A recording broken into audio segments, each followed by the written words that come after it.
Hey there. Look at this. Isn't this cool? This is how we can control our in the screen. Behind the screen. Oh my. I always have to tell Lamar to come forward. Cometh forward. He has a shorter torso than me, but he's actually a lot taller than me, but you wouldn't know that. Anyway. Hey guys, we wanted to talk about conclusions. Yes, coming to conclusions. Coming to conclusions. Is an it illusion a good thing? for a conclusion. A bad thing? Or I don't know. Yeah. And so going into 2025, I mean 23. 24. 23. 22. What's your flavor? What's your flavor?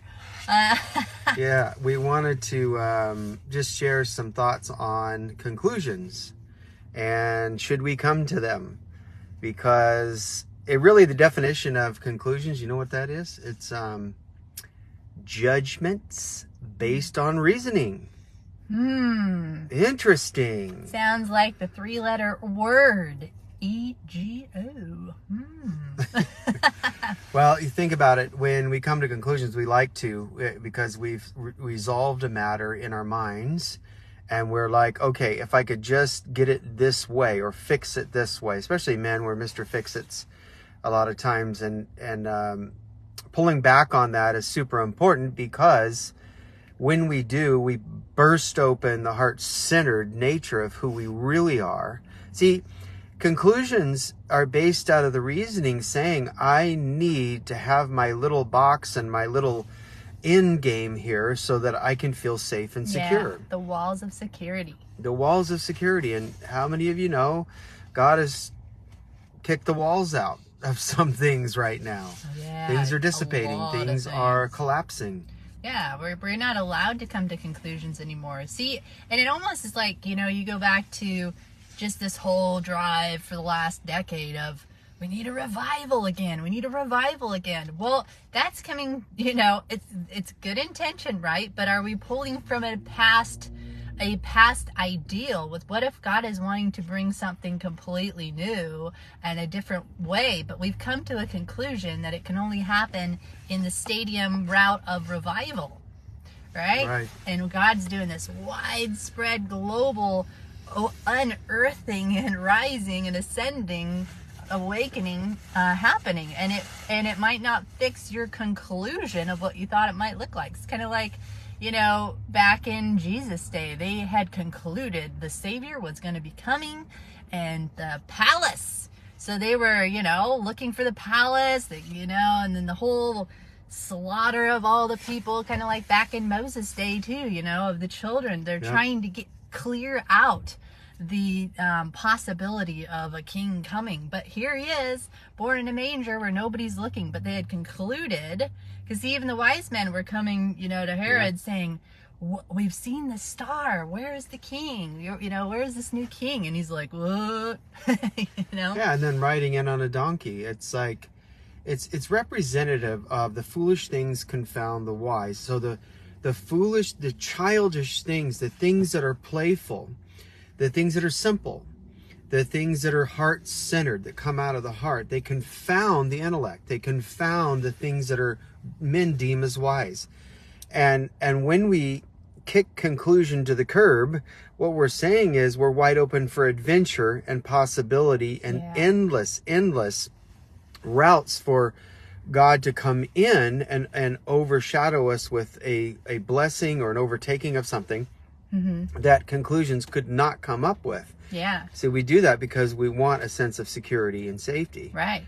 And when we're concluded on a matter, it's really the strength of ego that says, I have to have it this way, and if I don't have it this way, then I don't feel safe or secure. And I know that for Amy and I have talked about this a lot, is I know that for women in general, they want a sense of security and safety, and the nest, building a home, and they want a sense of safety and security, where men are a little different that way. But there's nothing innately wrong with wanting that. But however, when we get stuck and we say, I have to have a conclusion to the matter, that is really ego wanting to solidify something through a Yes. conclusion, whereas heart-centeredness says I'm wide open for any possibility. Yeah, that sense of security. And we have to ask ourselves, it almost shines a light on, okay, what's going on inside of me that I'm not at rest in? And am I reaching for outside sources to be that stability for me? And that can be in anything. That could be, you know, the nesting syndrome, but it can also be needing people's validations for the things that we, you know, we do. And so we're reaching for all these outside things to be our conclusion, to be our mirror back of who we are. And God's saying, no, blow all those conclusions off. But, you know, we come to this conclusion of who we think we are, and God is all the time like, nope, upgrade, upgrade, upgrade. I'm upgrading you. You're not the same person you were an hour ago. You're not the same person you were a year ago. Yeah. We're constantly evolving. But if we come to a conclusion of who we are, we don't leave any room for growth or opportunity. And we isolate ourselves into this ideal that we keep living out and saying, well, that's just who I am. People need to deal with it. And again, because we're staying in this safety box and not allowing God to shine the light in, blow the grid off so you can expand into your true divinity. So it's so important we don't put conclusions even on ourselves or conclusions of the season we're in. There's nothing better. And it's such a dismantling, isn't it, for all of us? But there's nothing better than really coming to this place of living in the now and taking off all of these identities we've had on ourselves of who, you know, our calling, who we are, what we do, my job, you know, my career. This is who I am. You know, when everybody asks you, well, what do you do? Well, this is who I am. But to be free from that and allow yourself just to be me, be you, and allow yourself to evolve in the moment of what's calling to you in the moment. And that keeps the adventure open. That keeps the possibilities. Really, instead of saying, no, that's not what I do. No, that's not who I am. No, but you need to know who I am. You know? Man, I tell you. It's important to know yourself, of course, but is there room for change? It really is. And there's no other area that really is, it does this real frequently than religion.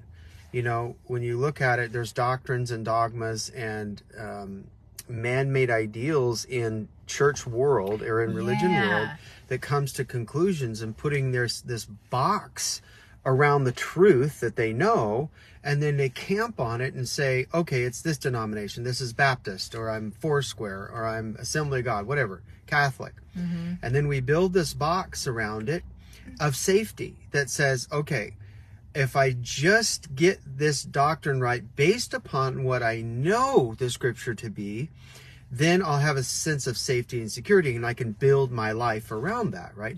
How many times has the Lord kicked the walls down around your life to say, I have more. Or just I have more for you. Or things just fell apart and you're like, uh-oh, what happened to my safety or my sense of security here? Or my savings. My savings, my the money. Pension. Here's a good one. My mortgage, I've had several jobs in property management where I thought, wow, this is it. This is I'm concluding that this is a great job, and it may have been, but little did I know what God was growing me in at the time. You know, there's things to learn, things to gain, things to turn away from internally inside that wasn't helping me. And so the ego gets chipped away at little by little on every job you have, or every relationship that you have, or everywhere that you move to, wherever that may be. And then you begin to unveil the genuine, real you in a sense of maturity, not security. See, maturity. God's after maturity. Our egos are after security. There it is. And that should be the name of this. Put that on a t-shirt. So it's really true, because the ego really wants a sense of being right and saying, this is my security. This is the job I've always wanted to have. And so therefore I'm going to make it work no matter what. And don't rock the boat. Yeah, maybe God only wanted you there a month. You know, and then to some people say that you are unstable and that you're a quitter and a loser if you're only there for a month or two. I say it completely different. We see it completely different than that, because what if there was one person that you were there for, or what if one person was there for you and it caused a shift inside of you or them that changed everything about your life? Yeah. I can't tell you how many times this has happened to me in the property management world, where I was placed there to say something or to have something said to me so that I could become a better version of me. Right. I could allow the dissolution, The buffeting. the dissolution, the dissolving of ego and the healing of that, so that I could rise in more an authentic me. Sometimes that could take people 100 relationships and 100 jobs. And who cares what people think if you're a loser or you're a quitter? If you're aware of this and you know what's going on now, this is different than people that just go around, they're lazy and they quit everything. Okay, we're not talking about that, because those people, you can spot them a mile away, and they're on their own journey. Right. No judgment. They're on their own journey. So, but what we're talking about is, okay, if I'm self-aware, then and tuned into your own tuned journey. into my own journey, then if I come to a conclusion that, man, I'm staying with this thing, or I'm staying with this person Through the logic. forever because I was told, or tradition or society says that I have to, then what is that? You're listening to an egoic system or an egoic mindset that says it has to be this way. With God, anything is possible. Anything can happen. Anything can happen. Yep. Anything can happen. You know, it's like the song, anything can happen. Yeah. And that's where the adventure lies, you guys. We're on an eternal now journey. Yeah, right. What matters more, following God or following what society needs you to be in order for them to feel stable? Because their conclusion is, you need to be long-term. And this is a thing with the past generations, right? You need to be with this company for 20 years, get your retirement, just like I did. And It's then a new consciousness a new now. generation with new things and customized everything, and completely different workforce, right? Not the loyalty that used to be there back in the day with companies taking really good care of you. Now a lot of companies, you're just a number, and they keep Churning you out. churning you churn out, and burn. right? It's a different world. And so to be able to, for the past generation to try to put that cloak on the next generation and say there's something wrong with you because you haven't stayed with this company or this job for 20, 30 years, 40 years like I did. That's their grid and that's their paradigm, right? That's their lens. And their conclusion. And it's So just not having to possible. get out of that. Yeah, it's just not possible Yeah. today with the way technology is. And it's a rare thing if you could stay with the company 20 years. We're just in a new consciousness now. We're in a new generation where, just like Amy said, we're in a new level of understanding. Yeah. And flexibility is the order of the day in 2023 Right. and beyond. Spiritually. Adaptability, because we're learning things at a rapid pace. We're learning things at such an accelerated pace, Right. because collectively humanity is rising in the light.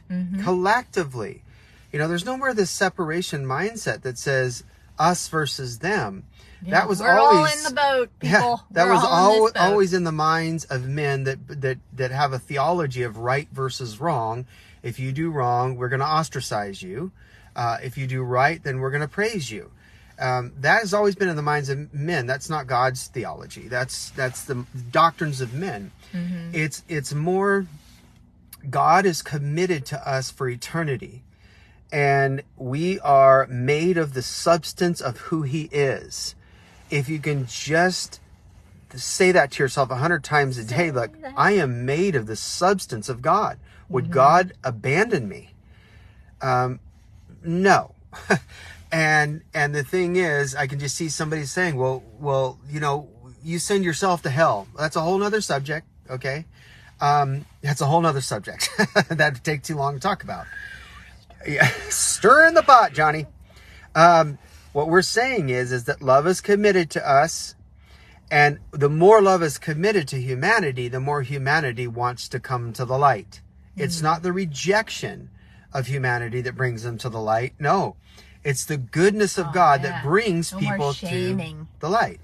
So we're collectively rising because people are waking up out of their conclusions saying, wait, there's more. There has to be more. Yeah, it's kind of like, remember if you guys listened to a podcast we did last month on the whole mushrooms, ayahuasca, the different stuff so many people are trying, like even up in Wall Street, and they were leaving the companies because they had an awakening or they had this spiritual encounter. They're like, what am I doing? Exactly. Why am I doing? Why am I stuck in this right, wrong, this 3D old energy world where I'm losing myself? I'm losing my life. I'm selling my life out as a slave here at Wall Street. So they they wake up out of this, whatever the means is that got them there, right? But they come to this good conclusion, actually. And it's a stepping stone. It's a stepping stone where they're waking up out of this boxed conclusion that society's put on us that we need to be in. And oh man, it's just amazing. Again, that people are waking up and we're learning to tap into our hearts and spirits more than ever and follow that God-given intuition, our guidance system. We're all connected. We're all in Him. The whole world is wrapped in Him. So if we're willing to tune in, follow those leads and prompts and not ignore them anymore with our reason and logic and conclusions, but drop down and from our head into being led, we can follow this adventure path of grace. And so picture grace in your journey and your jobs or whatever. It's like the little balancer thing, that has a little bubble in there. And you can tell when the grace lifts, you can see the things start getting off balance. And the whole key is that inner world of following the sons of God are led by the Spirit. Sons of God are, keeping that level. You talk about being in balance. Being in balance is being led by the Spirit regardless of what people are saying. Because you can feel when the grace lifts on something or your season or time is done. Yeah. Or when the grace is still there, there's energy, there's wind in your sail, you're not compromising, you're not feeling this split energy. There is a peace, there's an oil of ease that is there. But when you start feeling that thing lift, pay attention, because the longer you stay, the worse it gets. It's like the longer you let your brakes go on your car and they start being metal on metal. It's no good, right? Start grinding down the rotors. Grinding. So you can feel your body grinding it out. You can, grinding to a halt. Or grinding it out on the job. Drying out, completely dried up season. But what do? We have this thing in us. Our ego says, no, I got to finish the course in this thing. I've got to stick it out because Granddaddy, Papa and Mama said, pull up your bootstraps. If I don't stick this thing out, then I'm a quitter and I'm a loser. And so what do? We listen to that voice of our youth, the egoic wounded self. Yeah, or generations. And we listen to it and we keep on the grind, and then we wonder why we're miserable because the real us says, I want something different. It's kind of like the parent. And in certain nations and countries, this to be true, they really force this issue of you need to be a doctor, you need to be a lawyer, you need to be somebody because you'll shame us if you're not. And so then the child, although miserable, goes down that path of wanting to be a doctor, a lawyer, property manager, whatever, all in the name of tradition and generational and upholding the image security of the family, the image, and then they wind up being miserable. That's why a parent, the highest practice a parent could do is let that child nurture what is really in that child as the authentic them. Yeah. If they start coming out with wanting to bang on tubs and things, it's like, ooh, pay attention to that. Drummer. If they're standing up and have a microphone and they're singing, pay attention to that. If they're doing a myriad of things, right? And they continue to do that. But what we do is most of the time is we're so stuck in egoic activity and conclusions that we're like so pigeonholed into saying my child's going to be this. Ooh. My child's going to be... It's like the dance moms. What's her name? The dance mom? I know. That's just berating and yelling at the kids because they're not doing it, because little Susie's over there in the corner playing with dolls. Maybe she's supposed to be a designer, not a dancer, So it's like, why can't we just leave each other alone? Hello. I know. Leave me alone and I'll leave you alone. For God to raise us up himself, you know? I know. Again, yeah, letting go of conclusions. And you looked up the definition of what that was. Remember, it was about judgments. Yeah, it's judgments based on reasoning. That's what a conclusion is.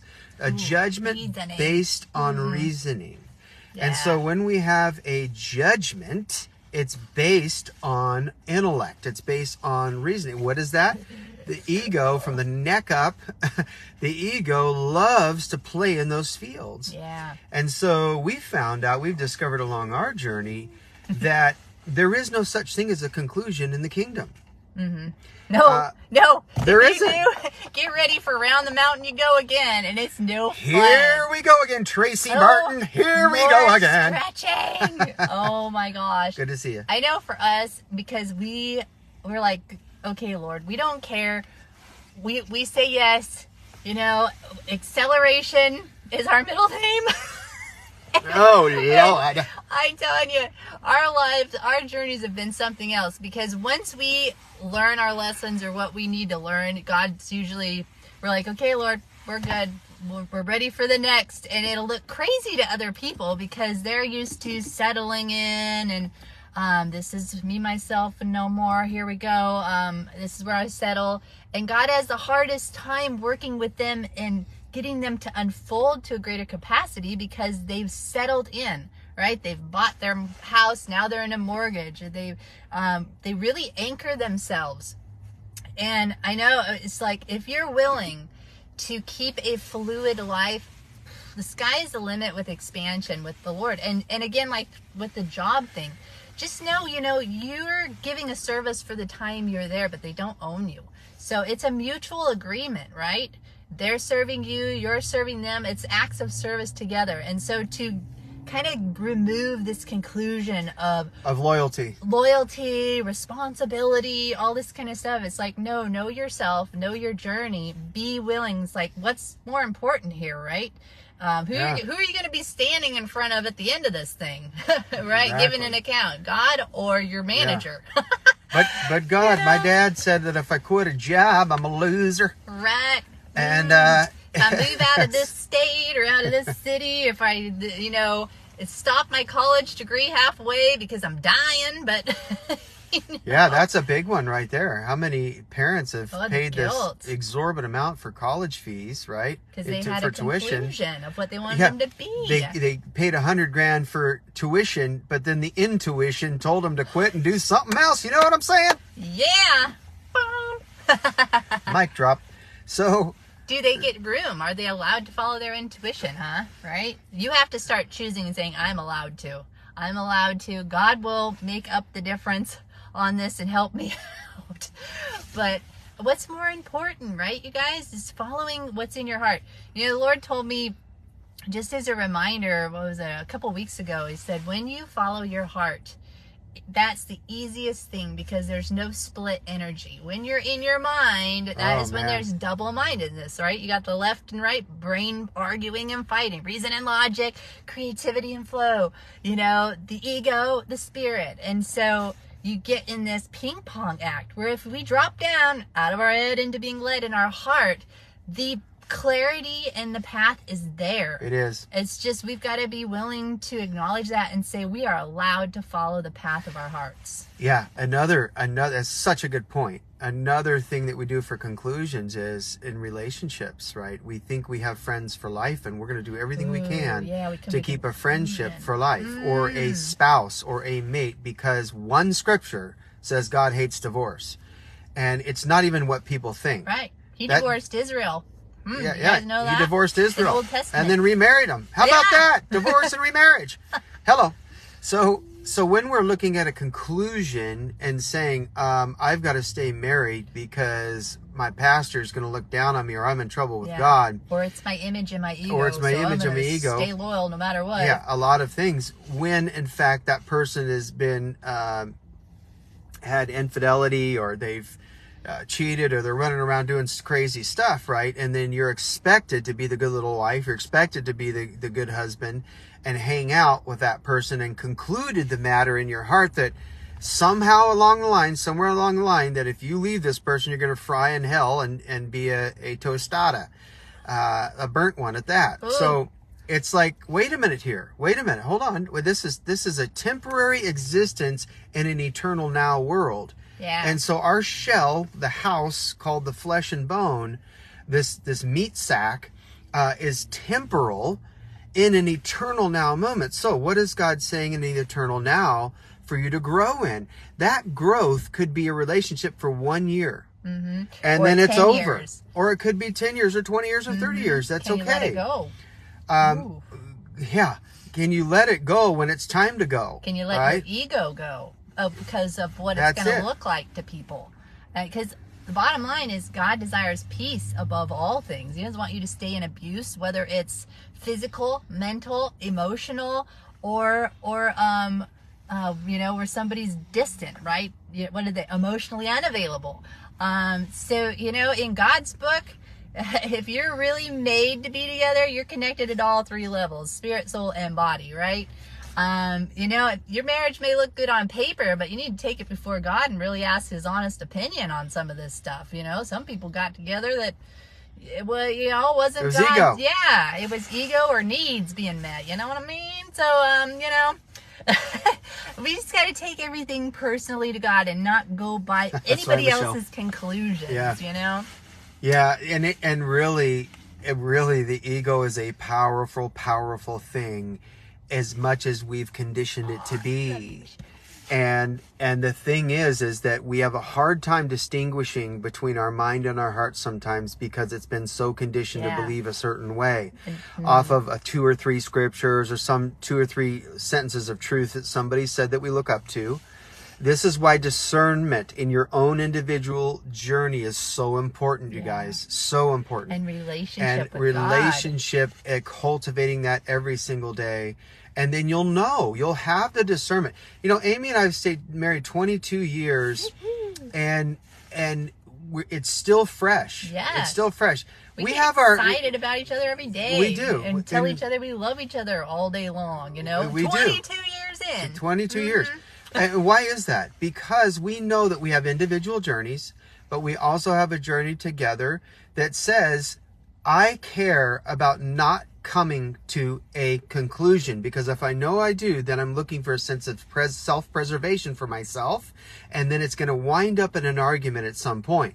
Because just like today, okay, we still have our moments. Oh, yes. Just like today, Amy has this scrub brush thing, this wire brush thing that she uses for washing dishes. Because it's all I had at the moment.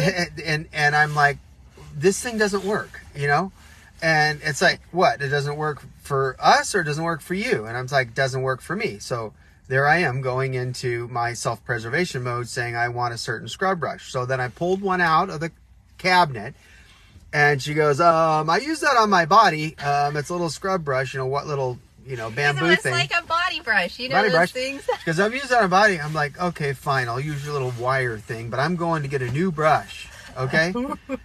Simplest things. But guess what? Then I just sat there for a moment, and I'm like, who gives a flying rip about a wire brush anyways? What's the Who real cares? thing? Do you want to help me with the dishes, or are you going to make a deal out of a brush?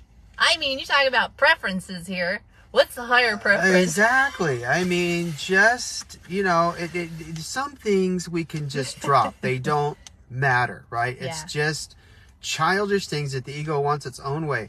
But look at the relationships, so in general. Relationships in general, it's like we're so shamed for walking away, or friends walking away from us when it's time to, you guys. When you don't have conclusions. When you don't have conclusions, and God's kicked the bookends out, so to speak, because of growth. And then you run back and you try to rescue those relationships when God said, look, you wanted to ascend. You wanted to awaken. You wanted to go higher. This is what it's going to take, because some of those friends cannot go with you. They're anchoring you. They're anchoring you. Hold you. And they're not ready to let go of their covering. They're standing under a covering. And covering meaning they've hit a ceiling and they don't want to go anywhere else, because they've reached a conclusion that that's all there is for now. That's right. And then when something happens to move them, to ascend them, they start blaming the devil that's not around, And it's a great scapegoat, right? We can blame a dark energy or demon or something else. You don't have to take responsibility. Hey. Exactly. Let's just put that on the devil. Yeah, just put that. I wanted to give you the man of your dreams or the woman of your dreams, but you wanted to come to a conclusion. Say it had to be packaged a certain way, 6'5" and dark, tall, and handsome and loaded. And you came to a conclusion, and here comes Shorty over here. Here comes Shouty. But Shouty's going to bring you into a higher dimension. Yeah, he's good looking, okay? You could have, it could be 6'1", all right? Does it really have to be 6'5"? Come on, ladies. 6'2". Seriously.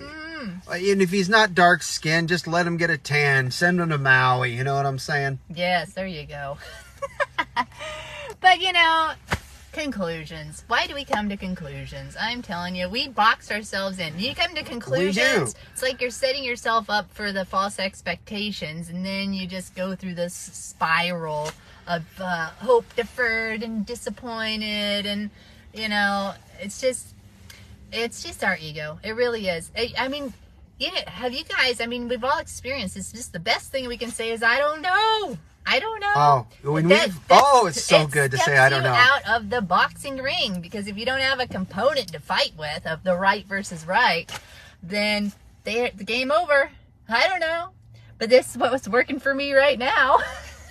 That's right. You're flexible. You're open. You're open to possibilities. I think we should make up some shirts that say I don't know on them. Oh, and it's just so walk free. around with them. And I don't feel know. Free. I don't know, and I feel free. Do you know what I don't know says? It says I'm not coming to a conclusion, and therefore I've dropped 18 inches down to heart-centeredness, where it's wide open, and there are no conclusions because the kingdom's always expanding, right? And here's a good one. How about calling conclusions? Ooh, here we go. Here we go. Dropping deeper. Calling conclusions. Calling conclusions. Yeah, Some Terry. people have come to the conclusion that this is their calling, and then when their calling isn't packaged in their nice little religious package, and it's blown to smithereens, their perceptions and their expectations are blown out. Yeah. Then they're like, okay, what now? And then they do the pendulum swing. Some people, unfortunately, do this pendulum swing. They get mad at God. They get mad at their pastor. They get mad at everybody, their dog and their cat and their fish and their bird and their mouse. And then they wind up pendulum swinging over here because they have to numb the pain. I thought my calling was this. Yes. And they came to the conclusion. How many people have you heard of? Sports figures, everybody else that have come into an injury. My life was going into the NFL. I was going to be the world-renowned singer. Retire at 40. And you blew a vocal cord. You blew your Achilles. Yep. And then you're standing there going callingless. Yeah. Hello, maybe that was ego to begin with. Callingless is calling you. And it was birthed in ego. Yes, you have a desire there, but none of us can figure this thing out if we wanted to. Yeah.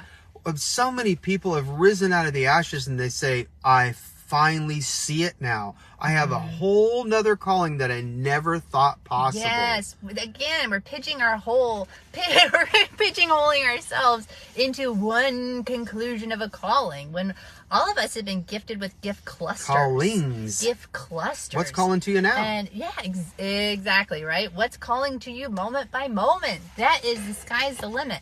And a lot of times what happens, especially in the prophetic charismatic world, is we get these prophetic words and we attach a conclusion to them of what we think they mean. And not remembering that the person that's giving the word is pulling from their own understanding and verbiage of what they're feeling and seeing that could mean. Where God might have something completely different. Like, you're called as a pastor. You have a pastor's anointing. Well, that could very well mean that God's calling you into the medical field or the homeopathic or whatever, or caregiving and something, and you've got that pastoral, caring heart that is called into those areas. But because we have limited understanding, we automatically assume, well, you're called to be a pastor, you're called to be a preacher, you're called to be in the ministry here at this church. Don't go anywhere else. Oh man, talk about, we don't need to give names, but talk about somebody we ran into at the store that had a gift to sing. Oh, yeah. And oh, Lord. Here we go. Here we go. So this is where we can really get stuck in our conclusions of religious thinking. So, God, his heart is for all of humanity. His heart is for our love specialties and expression in the earth through our creative gift clusters, right? And so in our innocence, we come into religion, and they could mean well, but if it's based in a fear-based doctrine, we all know and have experienced that you're taught to fear and be against anything that is secular. And who defines what is secular or not? We have to really wonder about that, right? So we ran into this girl. She is so talented. She just got saved about 3 years ago, and super talented. Like the prophetic was flowing off of us. We're like, so what's this thing about design with you? What? You're a singer. What's with the singing? What's with the fashion designing? We could just see all this on her. It was all over her. And there was a moment she lit up, but then went recoiled, and we're like, ooh, what was that? And it was because she was in an organization telling her it's sinful to be in the secular world and the arts and all this kind of stuff, and you need to strip that all away and just be pure, become very pure. So she said she put her gifts on the back burner for a year. Now, if God is telling you to do this and it's your own personal journey, that's one thing. But if it's religion and you're doing it out of fear, and you can see on some of her posts that she's done this the last year, and you could just see she kind of lost herself. She stopped wearing makeup, and the glitz, the beauty, the fun wasn't there anymore. She kind of submitted to a husband that was more just kind of straight and narrow. Yeah, and you can just see the progression just through the pictures of the journey. We went from this, and she was debuting as a singer and all this and stuff in the arts. Beautiful voice. She's like written over 60 songs on YouTube and stuff, and so. But that was all of the devil. Yeah, before she was saved, right? And it's like, this is where the change and the not coming to conclusion needs to happen, to where, because we told her, like, are you kidding? God loves you expressing and being in your gifts and co-creating with you to bless the world. Bless people with your creative gift and your fashion design and your music and all that stuff, just do it with him. Instead of closing it all off because of some religious doctrine that says it's sin. What is sin? Sin is lost identity. So have your identity, go back in and bring a shift and change, right? Change culture. And which is easy when you're just being yourself. So it was just, we were just kind of heartbroken in a way, because we're like, oh man, and you can see the heartbrokenness inside of her eyes. Like she had dialed herself down so small now to have this right there. Image of just shrinking clean yourself, purity, and I can't be in the music anymore and sing or any of that stuff. And it's just like, whoa, this is nuts. This is when religion's gone bad. If God is saying, I'm pulling you away you'll for have a time, peace. You'll have a complete peace about it. There'll be a different posture in your body, right? There will be. And so you really will be. This is where we just have to so discern these things and be, again, following your own journey with God and not letting other people's conclusions about what you should do, what's the pure walk, what is all this kind of stuff, because you can become this Puritan and totally miss the destiny of this vibrant expression God had for you that was limitless and fun and adventurous. Yeah. And see, we're so fearful about going into. She stopped letting her light shine. Going into the world, that we're so fearful of going in and getting tainted, and all these things that certain areas of the church have these little buzzwords about. Right, and that's fear-based. But when you know who you are, you know who He is, and you're one with that, and you've cultivated this belief system inside of you that says, wait a minute, I'm not separate from God. We're one. And therefore the light goes in everywhere and anywhere that I'm led to disperse darkness. Yes. You don't even have to say a word. Just go in and start playing your violin in the subway. Don't have to preach to anybody. Just go stand there and stand there if he says to stand there, right? And just open your mouth and start singing. And use your gift. So like Jake. Yeah, the idea is, okay, so how many of you guys, some of you may know, but some of you may not know this guy named Ryan Tedder. Yeah. He's with a band called One Republic. Now, some churches would say, oh, that's of the devil. You know, they'd say that's a secular band. Did you know that Ryan loves God and he's a believer? Yeah, spirit-filled. Grew up in Oklahoma. I mean, Bible Belt, hello. But yet, he has taken his light in, and you should hear some of the lyrics of his songs. They're very uplifting. They're very encouraging. They're very now. And it's like, okay, here's a guy that's doing it, letting his light shine. But a lot of people come to the conclusion that this guy is filled with demons, you know? He's deceived because he's using his gift in the secular world and not in the church. Yeah. I mean, so shouldn't it be the other way around? I mean, yeah. So here's the good news. The good news is that we're waking up, you guys. Yes. We're waking up, and people are all over the globe, inside the church and outside of the church, are awakening. And I mean, we know some people that wouldn't even go a million miles around a church, but love God, and they're doing the stuff. Yeah.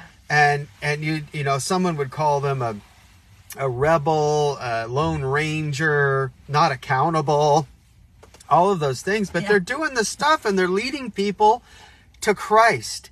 And they're happy. And they're happy. Oh, hello. They're happy. A glow on them? A glow? And they're happy? They got glow.com. And they're filled with Jesus? Yeah, out of the box. So, again, we're not bashing great communities. We're not bashing communities that are flooded with love, that are filled with love, and they let people do what they want to do because they're accountable to God alone. And then they're around each other to encourage each other. We're not bashing that at all. We love community. We love community. You know, I think it comes down to who's leading, right? And what their level of understanding is, which we talked about in our 18 inches down. You guys got to check that out. Michelle's on board. We love you, Michelle. She just watched our latest one, listened to it. And we're going deep. We're deep diving on that whole subject, too. And a side note on that, we're going to start having live calls soon. Just need to set a date. We've been getting some of the stuff, technology and all that set up. So we'll be doing live every week. And it's called 18 Inches Down. With some Q&A, too. It's on our website, paddlesup.fun. Look for the little logo that says 18 Inches Down. Click on there, and you can read about it. Yeah, the purple heart. There is a fee for it, but there's good reason for that. And if you feel led to do that, then please do, because we're going to not only have live calls, but we're going to go in and we're going to be setting up a foundation eventually, and then the funds that come through there will be helping people in their creative flow, part of that, and to fuel and fund that. So yeah, you know, it's just live events, together. Everything. So anyway, that was a side note. Side So we've come to the conclusion that there is no such thing as conclusion in God's world. I mean, you can choose it if you want. You can, but then most of the then time, we stiffen our neck. you're going to wind up disappointed. Yeah. Because we have expectations. We have expectations. We have expectations that sometimes, in fact, a lot of times, are false expectations, because we've come to the conclusion that this is the way it has to be. If I would have thought that about Amy and I getting together, then... Well, you did, too, remember? You were like, I want an Amy. There is an Amy before me. It's true. There was an Amy before her, but she was the counterfeit Amy. And I came to the conclusion in my egoic structure that you wanted that one. That I wanted that Amy, and if I would have stayed with that Amy, I would have been miserable. Absolutely miserable. I know it. Looking back now, I would have been like, oh Lord. Yep. Not that she was a bad person at all. She's a great person. It's just there wasn't a fit. So how many times do we do that, you guys? With a calling, with a job, with a relationship. Because I want this. I want it this way, and I want it now. And if we don't get the Chick-fil-A sandwich the way it's supposed to be at the drive-thru, guess what we do? We throw a little fit, and we buzz around again to the window or go marching ourselves right inside there and say, like a Medea. You messed up my sandwich. I came to the conclusion that my sandwich was the way it was supposed to be. And then we get upset when it doesn't work out. Instead of just having no preferences. How about that? Man. No preferences, no likes, no dislikes. Just saying, okay, I'm held by love. And because I'm held by love, love knows what's best for my life. And therefore, I have no expectations. I have no conclusions. Everything's an opportunity. Because it's all, a lot of it's based out of here. Yeah. When we open ourselves up, kick the floorboards out of our intellect and say, hey, I'm wide open for whatever you want, God. Yeah, wide receiver. That screams maturity. A wide receiver. Think of those terms. Wide receiver. Yeah, you want to catch the ball in life, become a wide receiver with no conclusions. Ooh-hoo-hoo. Oh, Lord. There goes your security and your safety right out of the door, honey. For something better. Something better. Right out the door. No security and safety. It's like, okay, what's next? That's why we don't believe in long-term business plans. But are you in the game? Are you in the game? It's like if you plan your life out for the next 5 or 10 years, guess what? You're setting yourself for a huge disappointment because your ego has said this is the conclusion of the matter. I'm going to go live in this city and plan for you. Oh, wait a minute. Is that in the scripture? Boy, you get so set up. I know I've done this. Because like we've shared before, God has had us move around quite a bit because we are accelerating all the time. Like once we get something or we know we've finished our assignment. It's because we're unstable, dear. Oh, yeah. We had to overcome that. That was really hard. We had to go against the grain all the time. Want to see our backsides? But our backs, not our backsides, our dear. Backs. Oh, shaft up from the going against the grain. Anyway. Oh, Lord. But I know for me, I will get so excited entering into a new time and season, and I will want to just settle in. This is it, yay, I finally get to settle in and stay and all this kind of stuff. And I have really learned the hard way to hold on loosely and just stay in the flow state and be really tuned in to the Lord's Spirit on timings of things and just holding on loosely. Because there's sometimes where he'll say, okay, you can put roots down for a while. But other times you will feel it in the spirit. There is no ground to put roots down. Nope. You're just there for a season. You're there on assignment and you just follow him on that. And you can feel when it lifts and you start preparing. He'll start telling you, okay, you need to start getting things prepared or you need to start packing or, and you just follow the journey and be bold and willing enough to following him in that. And it always pays off, but guaranteed it is nail biting sometimes for the ego because the ego wants security. The ego wants to, nope, I need to master this. I'm going to master this area so I can know where everything is and I've got everything lined out where I know everything is, everything organized and and you become so we don't rigid. look foolish to people either. Yeah. We don't want to look foolish. We But don't if look we're stupid. willing to grow and go to the next place, it's always far better. It's like that one quote, you can only see what you'll lose, not what you'll gain. It's so powerful. When we first heard that, we're like, oh, that's so true for us in our life because God's always telling you on the other side, this is going to be good. This is a new thing. I have plans for you. But we're looking at it. Yeah, but this last season, I never had this before and I don't want to let go of it or I don't want to let go of this area. But to be able to hold on loosely and again, allow the flow. It's like that's the key with wealth too, right? If you can keep things flowing, more comes. Or with using your gifts. But the moment we hold on, everything backs up. And then we're wondering why nothing's happening for us because we've stopped the flow. And so, it's just, it's a learning process. It really is. It's mainly for the ego. Your spirit's all in. And so it's just and you can, being flexible. It really is. And now, here's the other side. If you want to stay in conclusion land, illusion land, if you want to do that, God's going to love you just the same. And you can live a boring life if you want. That's fine. I mean, that is totally up to you. We've found that not growing is boring.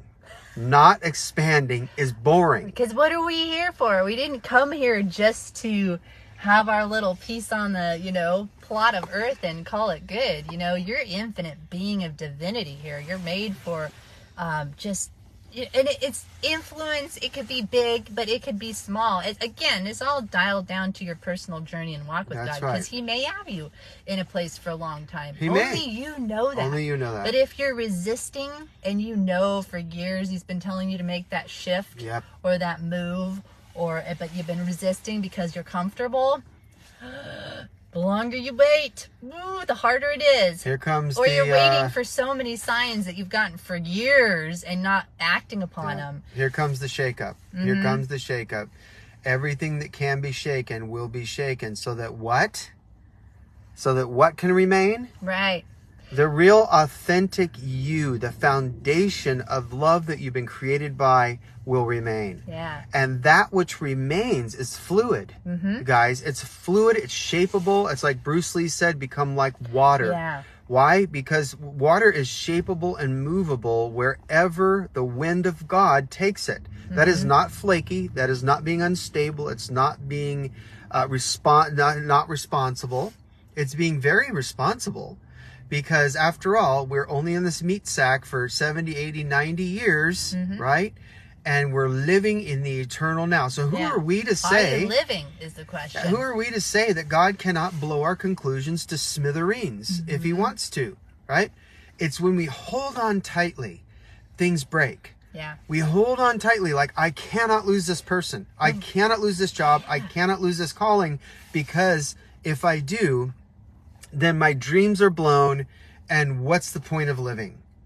Well, maybe, just maybe, to consider, this whole message is about to consider how strong ego has a hold of your life. Right. Because if you're not healed, if we're not healed to the degree our ego, little Johnny, little Amy, little Susie, little Michelle, little Terry, little all the rest that are on here, if that little girl, that little boy is not healed inside of you, the ego part of us that wants its own way, that then begins to grow in us, right? That woundedness begins to grow. Yeah. That abandonment begins to grow. And then we're confused that we can't hear the voice of God because it's so strong, the intellect is so strong, making its conclusions and boundaries of safety. Yeah. And when it ties itself up in boundaries of safety and conclusion, then we become bound in this ever-maddening cycle of, God, why can't I hear you? Why can't I hear you? I need to fast more. And then we go have 3 donuts. Then we go into this mode of going around in a circle. I need to go have somebody war over me. I need to go have somebody give me another word. Mad cycle. Yeah. Going in circles, right? Just going around and around that mountain. And when we stop the madness and say, okay, wait a minute, maybe there's truth to this. I need to allow myself to drop 18 inches down into heart-centeredness and do the hula. And let myself become the wide receiver. And then something bubbles up. Wide receiver. Blows conclusions out the window, and then it opens up, and then it suddenly can happen for your life in a calling that you never thought possible and you never dreamed yourself doing, but it's a right fit. And it is the good. authentic, juicy fit in your life, right? So good. So good. So good. And just, conclusions are illusions. And just before we go, just want to encourage you guys to free yourselves from having to persuade or convince anybody that is stuck in a conclusion. And you're but just to release them and let them experience you.